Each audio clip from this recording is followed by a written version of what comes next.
Hello and welcome, friends. Today we are going to discuss a wonderful poem by Kamala Das, My Grandmother's House. Yes, friends. तो हम इस video में इस poem को line by line समझेंगे और इस वीडियो के लास्ट में हम ओवरऑल इस पोएम का मीनिंग समझने की कोशिश करेंगे। अगर ये पोएम आपको समझ में आ जाए और मेरा समझाने का तरीका आपको पसंद आए तो वीडियो को लाइक ज़रूर कीजिएगा और सब्सक्राइब भी कर दीजिएगा। तो चलिए पोएम को शुरू करते हैं। There is a house now far away where once I received love. एक घर है जो अब मुझसे बहुत दूर जा चुका है। उस घर में मुझे बहुत सारा प्यार मिलता था, खुशी होती थी, अपनापन सा लगता था। The woman died. उस घर में जो एक वुमन थी, जो उस पोएट की ग्रैंड मदर थी, उनकी अब मौत हो चुकी है, वो अब इस दुनिया में नहीं है। The house withdrew into silence, snakes move among books, I was then too young to read. Poet के ग्रैंड मदर की मौत हो जाने की वजह से अब उस घर में कोई नहीं रहता। उस घर में चारों तरफ सन्नाटा फैल चुका है और उस घर की हालत बहुत ही बेकार हो चुकी है। उस घर में जो किताब है उनके ऊपर से अब सांप चलते हैं। इसका मतलब वो बताने जा रही है कि उस घर की हालत इतनी बदतर हो चुकी है, इतनी ख़राब हो चुकी है कि अब वहाँ पर जाने में बहुत डर लगता है। एक समय था जब पोएट को वहाँ पर बहुत खुशी होती थी, वहाँ पर बहुत सारा प्यार मिलता था, लेकिन अब उस घर की हालत ऐसी हो चुकी है कि वहाँ पर जाने के लिए अब डर लगता है। आगे वो बताती है कि उन किताबों को मैं नहीं पढ़ पाई क्योंकि उस समय वो बहुत छोटी थी, इसकी वजह से वो किताबों को नहीं पढ़ पाई। And my blood turn cold like the moon. और ये सारी बातें, ये सारी चीज़ें देखने के बाद और मेरी ग्रैंड मदर इस दुनिया में नहीं है, इस बात को समझने के बाद मेरा जो खून है वो एक चांद की तरह बहुत ही ठंडा हो जाता है। मतलब यहाँ पर सिमिली का यूज़ किया गया है और मून को ठंडा बताया गया है। How often I think of going there to peer through blind eyes of windows और just listen to the frozen air. Poet आगे बताती है कि अक्सर मैं वहाँ जाने के लिए सोचती हूँ और वहाँ जाकर मैं उन धुंधली खिड़कियों से अंदर झांक कर देखूँ या फिर उस थमी हुई ठंडी हवा को सुनूँ और in wild despair pick an armful of darkness to bring it here to lie behind my bedroom door like a brooding dog।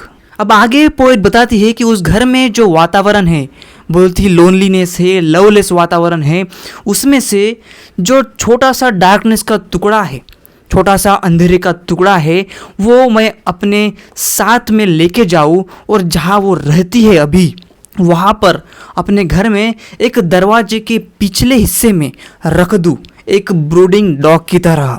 जिस तरह से घर की रखवाली करने के लिए कोई डॉग हम रखते हैं घर में, उसी तरह से पोएट कहती है कि मैं एक डार्कनेस के हिस्से को अपने घर में लेके जाऊंगी और अपने बेडरूम के डोर के पिछले हिस्से में उसको रख दूंगी लाइक अ ब्रूडिंग डॉग, जिससे मुझे हमेशा याद आता रहेगा मेरी ग्रैंडमदर की यादें, मेरे ग्रैंडमदर का वो house.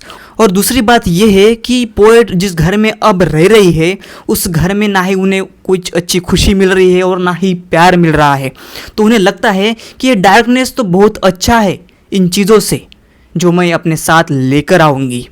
You can not believe darling, can you that I live in such a house and was proud and I love I who have lost my way and beg now at strangers' doors to receive love, at least in small change।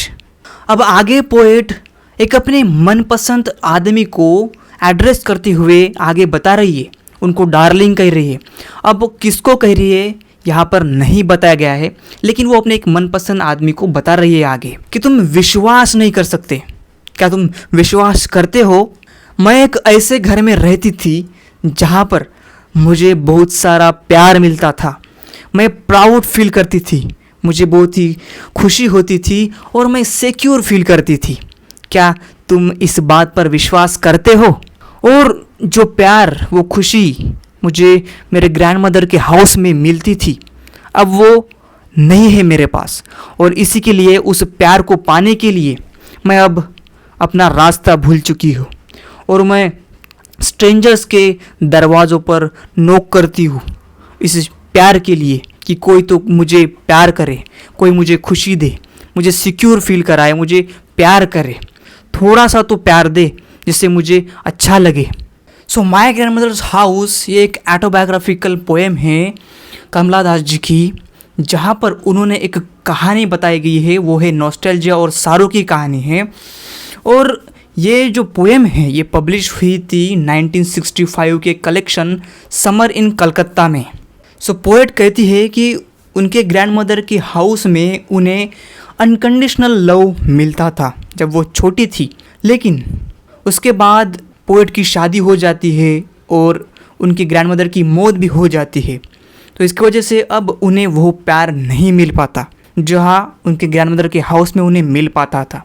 तो उनके पति से भी वो प्यार नहीं मिल पाता और वो अनसिक्योर फील करती है, उन्हें उनसे वो लव नहीं मिल पाता, वो फीलिंग वो नहीं आती उनके बीच में। तो इसी की वजह से पोएट अपने ग्रैंड मदर के हाउस के उस प्यार को, उस अनकंडीशनल लव को याद करती है और पोएम के द्वारा हमें बताती है। सो कमला दास exposes the futility of loveless and hopeless marital relationship. In last 5 concluding lines of the poem, it shows the agony and humiliation of a married woman who is forced to seek extramarital relationship to seek love for her emotional satisfaction. Poet के marriage होने के बाद उनको उनके husband से वो प्यार नहीं मिल पाता, जिसकी वजह से पोएट ये पोएम लिखती है और वो बताती है कि किस तरह से उन्हें बचपन में उनकी ग्रैंड मदर से बहुत ही अच्छा प्यार मिलता था, वो सिक्योर फील करती थी, और अब प्रेजेंट में उन्हें वो सब कुछ नहीं मिलता। सो फ्रेंड्स, ये थी पोएम आपको अगर अच्छी लगी तो लाइक ज़रूर कीजिएगा। मिलते हैं अगले वीडियो में।